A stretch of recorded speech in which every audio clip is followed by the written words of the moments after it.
Hello everybody and welcome back to another Gunpla, I guess, review. It's a bit different than usual since this is a injection molding machine that actually makes Gunpla. Well, a scale model of it anyway. This is actually perfect grade scale, 160, so if you happen to have any perfect grades, this would actually sit alongside them pretty nicely. Obviously you can see I'm recording this a little bit out of order.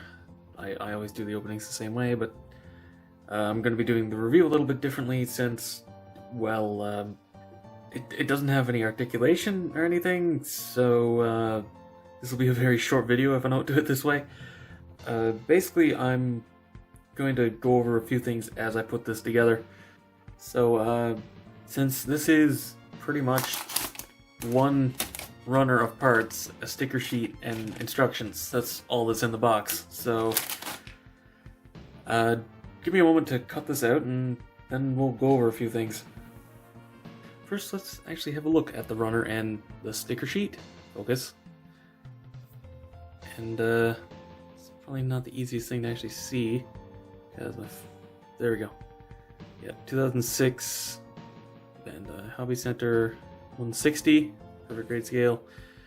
Not a ton of stickers, honestly, though I do kind of get the feeling these ones are going to be a bit of a pain to actually line up. And yeah, this is it. This is the whole runner. This is the entire thing. Pretty hollow, but I mean, that's the base, not much of a surprise. Anyway, I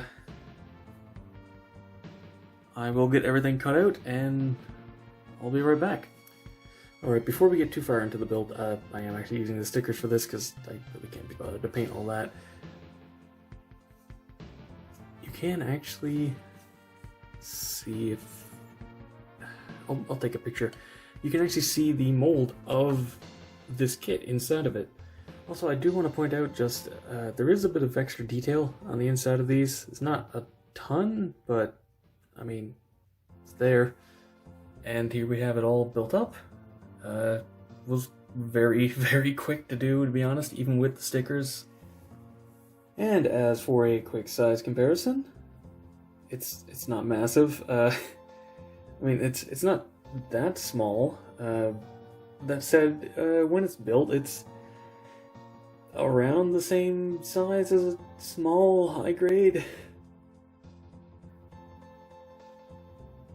Like I said, it's no articulation or anything, so some close-ups while we go over the final thoughts. Sorry that this is such a short video, but honestly this is really not a lot to go over with this. It's a very, very simple build. This is not a very complex build, but I have to admit I do really like the final result. Also, yeah, the yellow is really not color matched well at all, is it? And really the biggest complaint I have has to do with the stickers, is that none of the detail that the stickers, you know, put on the kit is molded in at all. So either you use the stickers, you somehow get your hands on water slides of the detail, or you're gonna have to do some serious work to get the detailing in. I got a little piece of the factory that makes the kits that I buy. It's nice. And this is honestly a pretty good representation of an injection molding machine. As somebody who actually knows how they work, I do appreciate having a little model of one. And considering how inexpensive it was, if you can get your hands on this for, what was about 10 Canadian, so whatever that translates to for you, I can recommend getting one if you're interested. It's a nice little piece to have in your collection. But anyway, that's been all for this review. Thank you very much for watching. Be sure to let me know what you think down in the comments below. If you enjoyed the video, be sure to give it a thumbs up, it helps a lot. Subscribe for future reviews and watch my backlog. Go follow me on Twitter for updates, and consider supporting me on Patreon so I can keep bringing you reviews, just like this one. And as always, until next time, happy building.